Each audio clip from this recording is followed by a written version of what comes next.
जय श्री कृष्ण। आज हम सुनेंगे भगवान श्री कृष्ण की पवित्र और दिव्य नगरी द्वारका की अद्भुत कथा। ये कथा केवल एक नगर की नहीं, बल्कि धर्म, भक्ति, प्रेम और भगवान की लीला का वर्णन है। जब भगवान श्री कृष्ण ने अत्याचारी राजा कंस का वध किया, तब मथुरा नगरी में शांति स्थापित हुई। लेकिन कंस का ससुर जरासंध बहुत क्रोधित हुआ।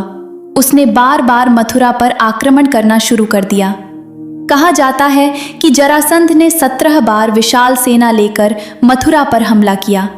हर बार श्री कृष्ण और बलराम ने उसकी सेना को पराजित किया, लेकिन भगवान जानते थे कि बार बार युद्ध होने से मथुरा की प्रजा को कष्ट होगा।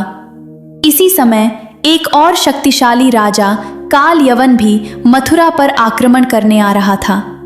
तब भगवान श्री कृष्ण ने विचार किया कि प्रजा की रक्षा के लिए एक नई और सुरक्षित नगरी बसानी चाहिए। भगवान ने समुद्र देव से प्रार्थना की। समुद्र देव ने प्रसन्न होकर समुद्र के भीतर एक विशाल भूमि भगवान को दे दी। तब विश्वकर्मा जी ने भगवान श्री कृष्ण के आदेश से एक अद्भुत, स्वर्णमयी और दिव्य नगरी का निर्माण किया, जिसका नाम पड़ा द्वारका। द्वारका नगरी इतनी सुंदर थी कि देवता भी उसकी शोभा देखकर चकित रह जाते थे। उस नगरी में चौड़ी सड़कें थीं, सोने और चांदी से बने महल थे, ऊंचे ऊंचे द्वार थे, सुंदर बगीचे थे और चारों ओर समुद्र की लहरें उसकी रक्षा करती थीं। कहा जाता है कि द्वारका में कोई दुखी नहीं था।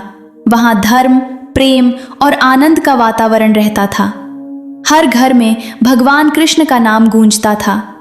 भगवान श्री कृष्ण ने योग माया की शक्ति से मथुरा की पूरी प्रजा को सुरक्षित रूप से द्वारका पहुंचा दिया।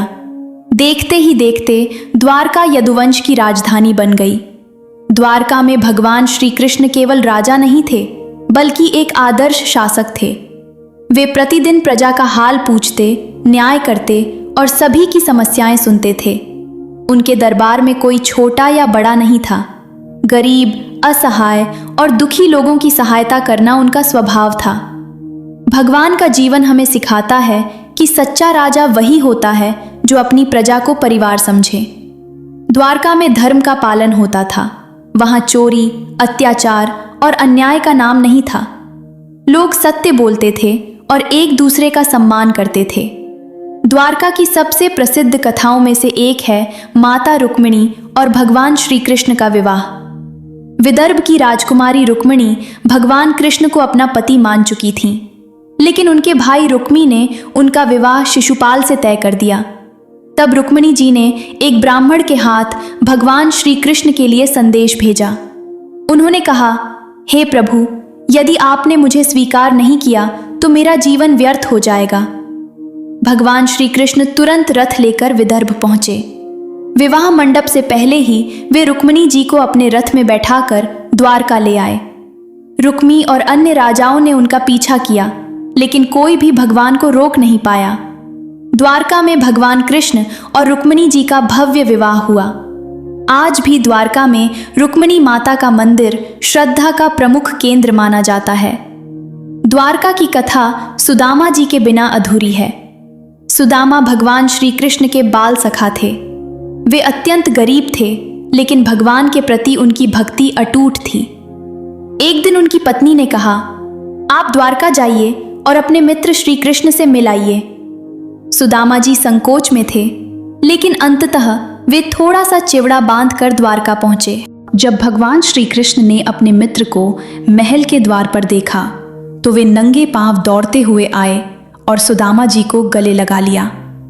भगवान ने स्वयं उनके चरण धोए। ये देखकर रानियां भी भावुक हो गईं। सुदामा जी बार बार सोचते रहे कि इतने बड़े राजा होकर भी कृष्ण अपने मित्र को नहीं भूले। भगवान ने प्रेम से वो साधारण चिवड़ा खाया। सुदामा जी कुछ मांग नहीं पाए, लेकिन जब वे वापस अपने गांव पहुंचे तो उनकी झोपड़ी महल में बदल चुकी थी। ये कथा हमें सिखाती है कि भगवान धन नहीं, भाव देखते हैं। द्वारका में भगवान श्री कृष्ण ने अनेक दिव्य लीलाएं की। उन्होंने धर्म की रक्षा की, भक्तों का उद्धार किया और अधर्म का नाश किया। कभी वे एक आदर्श पुत्र बने, कभी मित्र, कभी पति और कभी राजा। यही कारण है कि श्री कृष्ण को पूर्णावतार कहा जाता है। द्वारका में प्रतिदिन उत्सव होते थे। मंदिरों में भजन और कीर्तन गूंजते थे। समुद्र की लहरें मानो भगवान की स्तुति करती थीं। महाभारत युद्ध के समय भी द्वारका का विशेष महत्व रहा। जब कौरव और पांडव दोनों भगवान श्री कृष्ण की सहायता लेने पहुंचे, तब भगवान ने कहा, एक ओर मेरी नारायणी सेना होगी और दूसरी ओर मैं स्वयं, लेकिन बिना शस्त्र उठाए। दुर्योधन ने सेना मांगी और अर्जुन ने भगवान को चुना। यही सच्ची भक्ति थी। महाभारत युद्ध में भगवान श्री कृष्ण अर्जुन के सारथी बने और उन्होंने कुरुक्षेत्र में अर्जुन को गीता का दिव्य ज्ञान दिया। समय बीतता गया। भगवान श्री कृष्ण का पृथ्वी पर अवतार पूर्ण होने लगा। यदुवंश में आपसी कलह शुरू हुई। एक दिन भगवान श्री कृष्ण वन में विश्राम कर रहे थे। तभी एक शिकारी ने भूलवश उनके चरण में बाण चला दिया। भगवान मुस्कुराए और उन्होंने उस शिकारी को क्षमा कर दिया। इसके बाद भगवान अपने धाम लौट गए। जब श्री कृष्ण पृथ्वी से विदा हुए, तब धीरे धीरे समुद्र ने द्वारका नगरी को अपने भीतर समा लिया। कहा जाता है कि आज भी समुद्र के भीतर प्राचीन द्वारका के अवशेष मौजूद हैं। द्वारका केवल एक ऐतिहासिक नगरी नहीं है, ये भक्ति और विश्वास का प्रतीक है। 4 धामों में द्वारका धाम का विशेष स्थान है। हर वर्ष लाखों श्रद्धालु द्वारकाधीश के दर्शन करने आते हैं। द्वारका हमें सिखाती है कि जीवन में चाहे कितनी भी कठिनाइयां आएं, यदि भगवान का साथ हो तो हर संकट दूर हो जाता है।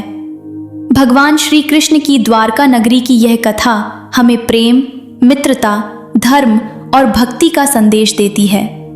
जो भी श्रद्धा से द्वारकाधीश का नाम लेता है, उसके जीवन में आशा और शांति का प्रकाश फैलता है। बोलिए द्वारकाधीश भगवान की जय। जय श्री कृष्ण।